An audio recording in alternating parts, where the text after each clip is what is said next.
Hello বন্ধুরা, আজকে আমি দেখো সয়াবিনটা ভাজতে বসিয়ে দিয়েছি। তো ভালো করে ধুয়ে চিপে হলুদ লবণ মাখিয়ে ভাজিয়ে নিচ্ছি। তো আজকে আমি সয়াবিন দিয়ে পেঁপে তরকারি রান্না করবো। দেখো পেঁপে কেটে নিয়েছি, এখানে আলু কেটে রেডি করে নিয়েছি। তো এখন আমি সয়াবিনটা ফ্রাই করে নিই, আগে ভালো করে তারপরে রান্না করবো।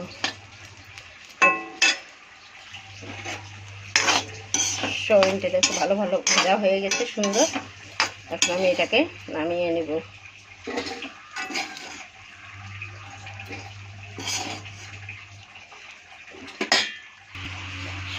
সয়াবিন ভাজা নামিয়ে ওই কড়ার মধ্যেই আর একটু তেল ঢেলে দিচ্ছি।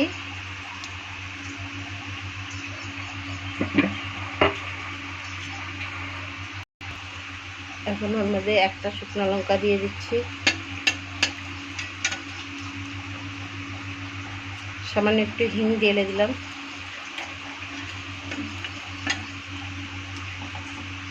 পেঁয়াজ কাটা ছেড়ে দিচ্ছি,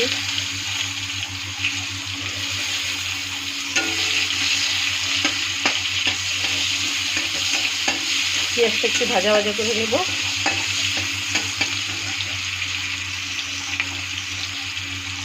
এর মধ্যে জিরা ছেড়ে দিচ্ছি,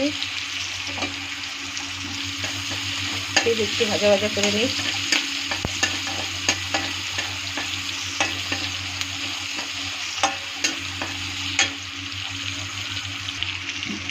এখন হাফ চা চামচ হলুদ ছেড়ে দিলাম,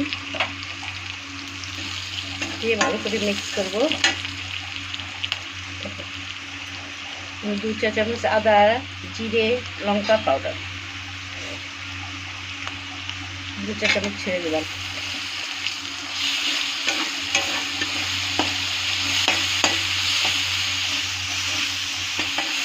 ভালো করে মিক্স করে নিয়ে স্বাদ অনুসারে লবণ দিয়ে দিলাম। আবার একটু ভাজা করে ওর মধ্যে টমেটো কুচি ছেড়ে দিলাম। আবার একটু ভালো করে ভাজা করবো।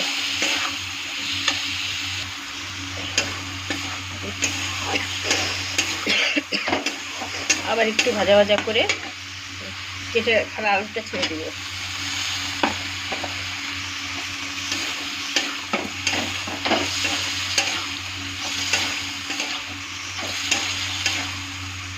এখন 5 মিনিট একটু ঢেকে দিব।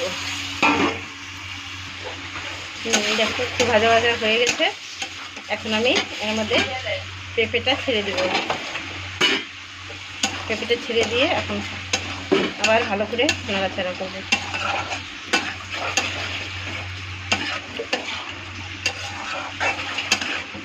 আবারও 5 মিনিট ঢেকে দিব।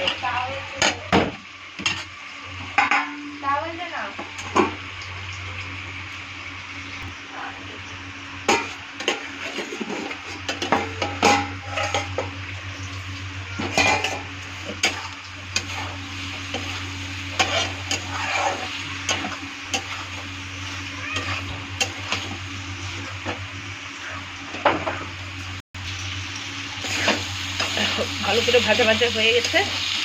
দেখো এখন ওর মধ্যে আমি সয়াবিন ভাজাটা ছেড়ে দিচ্ছি, দিয়ে একটু ভালো করে ভাজা করবো। আবার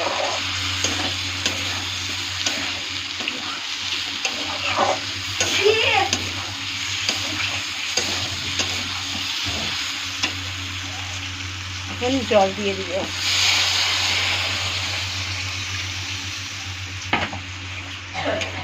ভালো করে নেড়ে চেড়ে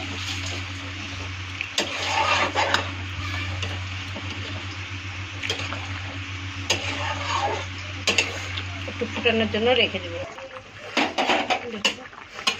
তরকারি হয়ে গেছে, সেই সুন্দর হয়েছে। এখন একটু গরম মশলা ঢেলে দিব, দিয়ে নামাই নেব।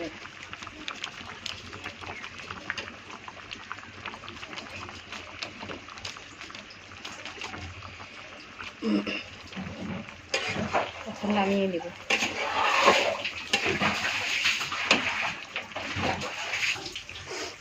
নামিয়ে নিয়েছি, কমপ্লিট হয়ে গেছে। কেমন হলো কমেন্ট করে জানিও। ভালো লাগলে লাইক কমেন্ট শেয়ার করে দিও। ওকে।